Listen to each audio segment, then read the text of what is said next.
की धमकी आ रहा है ऊपर से। ऐसे ही रोड पे थोड़ा निकले थे बाहर, तो मारने की धमकी। कि हम लोग तो गए नहीं है वहाँ, लेकिन थाना मिला हुआ है।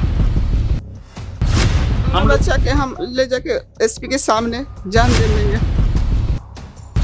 हथियार बरामद हुआ है उसकी बहन के घर से, मोहन शर्मा की बहन के घर से, और बहन को कुछ नहीं हुआ है अभी तक। मोहन शर्मा, संजय शर्मा और सोनू शर्मा और दो और अज्ञात हैं। आरा के राजपूत नेता सुमित सिंह की हत्या के बाद सभी मौन है। देखिए, सोहरा पंचायत के रहने वाले सुमित सिंह की हत्या वहां के मुखिया मोहन शर्मा ने अपने दो बेटों के साथ मिलकर कर दी। पहले तो कॉल करके धमकी दी कि अगर आप मिल गए तो आपको हम जान से मार देंगे। और उसके बाद जब सुमित सिंह सोहरा बाजार में जाते हैं तो मुखिया पहले से गात लगाए बैठे हुए रहते हैं और उसके बाद इस बात का इंतजार करते हैं कि सुमित सिंह कब आएंगे। और जब सुमित सिंह आते हैं तो मुखिया अपना घर बना रहा है और उसी घर के सामने सुमित सिंह से बातचीत करता है कि आप क्यों मुझे रोक रहे हैं भ्रष्टाचार करने से। और सुमित सिंह कहते हैं कि तुमको मुखिया हमने बनाया था और जब हमने तुमको मुखिया बना दिया तो तुमको भ्रष्टाचार करने से भी रोकेंगे। और मोहन शर्मा को मुखिया सुमित सिंह ने ही बनाया था। इस बात का प्रमाण वहां के लोगों ने दिया। उस पंचायत के लोगों ने कहा कि जब चुनाव हो रहा था तो सुमित सिंह मुखिया के साथ घूम घूम कर मोहन शर्मा के लिए वोट मांग रहे थे और मोहन शर्मा जब मुखिया बने तो वो सुमित सिंह से आशीर्वाद भी लेने गए थे। उसके बावजूद जब वो घपलेबाजी करने लगे गरीबों से पैसा वसूलने, तो सुमित सिंह ने उनको मना किया कि आपको पैसा नहीं लेना है। तो मोहन शर्मा को ये मंजूर नहीं था। वो सोचे कि भाई मुखिया बन गए हैं, बिना पैसे के रहेंगे तो कैसे काम चलेगा। आजकल तो लोग मुखिया बनता है तो स्कॉर्पियो फॉर्चूनर पर चलने लगता है। मोहन शर्मा को लगा कि भैया हमको भी फॉर्चूनर और स्कॉर्पियो पर चलने की ज़रूरत है। तो वो लगे इंदिरा आवास में, नल जल योजना में, सब जगह से धांधली करने, पैसा इकट्ठा करने। सुमित सिंह ने मना किया तो उन्होंने कहा कि अगर आप मिल जाएंगे तो आपको हम गोली मार देंगे। सोहरा बाजार में 3 बजे देर शाम जब सुमित सिंह और मुखिया की बातचीत हो रही थी तो लोगों ने देखा, सोचा नॉर्मल बातचीत है, और 4 बजे मुखिया ने सुमित सिंह को गोली मार दी। मुखिया की पहली गोली सुमित सिंह के पैर में लगी थी। उसके बाद मुखिया के बेटे ने पिस्टल लेके सुमित सिंह के सीने में 4 गोली उतार दी। अब सोचिए, भरे बाजार में किसी को गोली मार देना, यह है सुशासन की सरकार। सरकार से तो सवाल बनता ही है, साथ ही साथ उन लोगों से भी सवाल बनता है जो अपनी जाति के नेता बनते हैं। सवाल उन तमाम राजपूत नेताओं से बनता है जो ये कहते हैं कि हम अपने समाज के हक के लिए लड़ते हैं। कुछ दिन पहले एक राजपूत नेता ये बता रहे थे कि हम एक ट्रस्ट बना रहे हैं और उस ट्रस्ट में पैसे आएंगे तो गरीब बेटियों की शादी होगी। लेकिन उस राजपूत नेता को शायद ये खबर नहीं कि आरा में किसी राजपूत नेता को दिन दहाड़े गोली मार दी गई। 13वीं बीत गई लेकिन उसके घर पर कोई उसका हालचाल पूछने तक नहीं गया। आरा सदर की ये घटना है और आरा सदर में भारतीय जनता पार्टी के विधायक अमरेंद्र प्रताप सिंह हैं, वो भी राजपूत हैं, लेकिन उनकी भी खबर नहीं। जब हम लोग गए थे उस दिन 13वीं थी और उस दिन तक अमरेंद्र सिंह नहीं आए थे, हालचाल पूछने तक नहीं आए थे। सवाल उन तमाम करनी सेनाओं से है जो छाती पीट पीट कर कहते हैं कि हम अपने समाज के लिए लड़ते हैं। जब सदन में कोई ब्राह्मण खड़ा होकर कह देता है कि ठाकुर का कुआं, तो उन तमाम राजपूत नेताओं से भी सवाल है जो ये कहते हैं कि ठाकुर के कुआं में लोग आज भी पानी पीते हैं। तो वो लोग कहाँ हैं?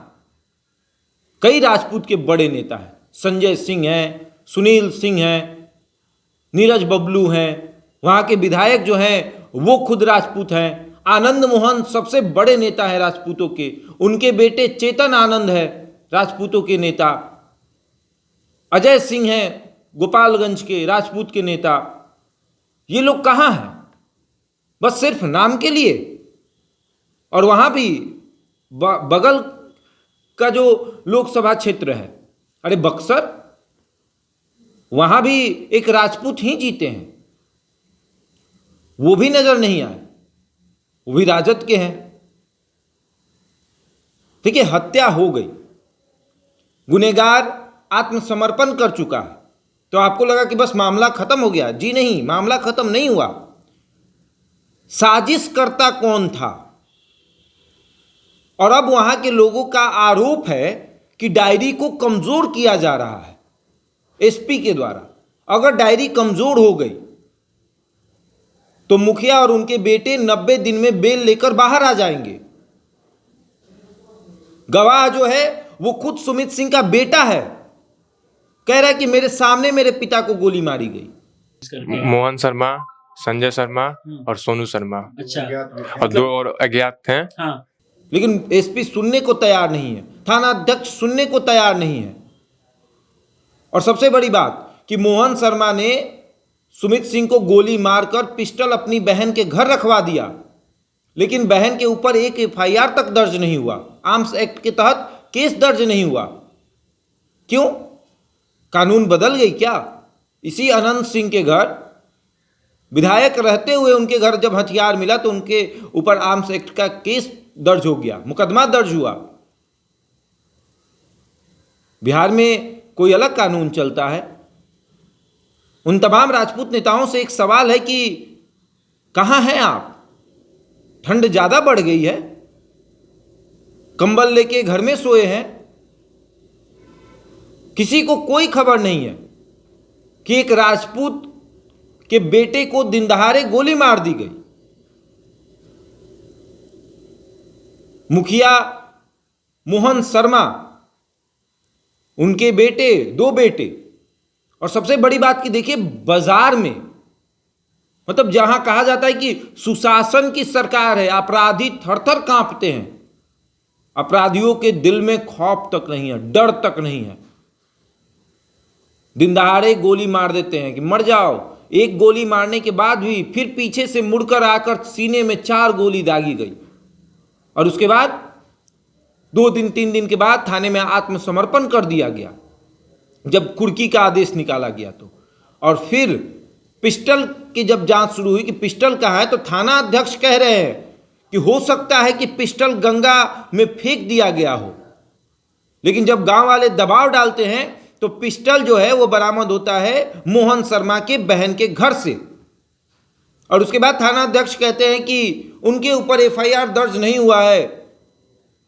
क्या मासूम के ऊपर एफआईआर दर्ज करें, ये गांव वाले कह रहे थे। लेकिन जब थाना अध्यक्ष से हमने बात की तो उन्होंने कहा कि वो सरकारी गवाह बनने के लिए तैयार हैं। वो कहेंगी कि इसी पिस्टल से मोहन शर्मा ने सुमित सिंह को मारा है, लेकिन अभी तक कुछ नहीं हुआ है। डायरी नहीं भेजी गई, एसपी गांव वाले की बात सुनने के लिए तैयार नहीं है। सुमित सिंह की पत्नी का रो रो कर बुरा हाल है, बेटे को घेरा जा रहा है, दबाव बनाया जा रहा है कि केस वापस ले लो नहीं तो तुमको भी मार देंगे बीच चौराहे पर। बेटा कह रहा है, सुन लीजिए बेटा क्या कह रहा है कि किस तरीके से उसको घेरा जा रहा है केस वापस लेने के लिए, की धमकी आ रहा है ऊपर से। कहाँ आप कहीं गए थे तो किसी ने बोला क्या? हाँ। कहाँ गए थे आप? ऐसे ही रोड पे थोड़ा निकले थे बाहर। अच्छा, तो क्या बोला गया आपको? मारने की धमकी। कौन दे रहा था धमकी? और फोन पे कोई दे रहा था, वही नहीं पता, नाम नहीं अच्छा। बताया। तो आपने सुन ही लिया कि बेटा खुद कह रहा है कि केस वापस लेने के लिए दबाव डाला जा रहा है। पत्नी मांग कर रही है कि फांसी की सजा सुना दी जाए।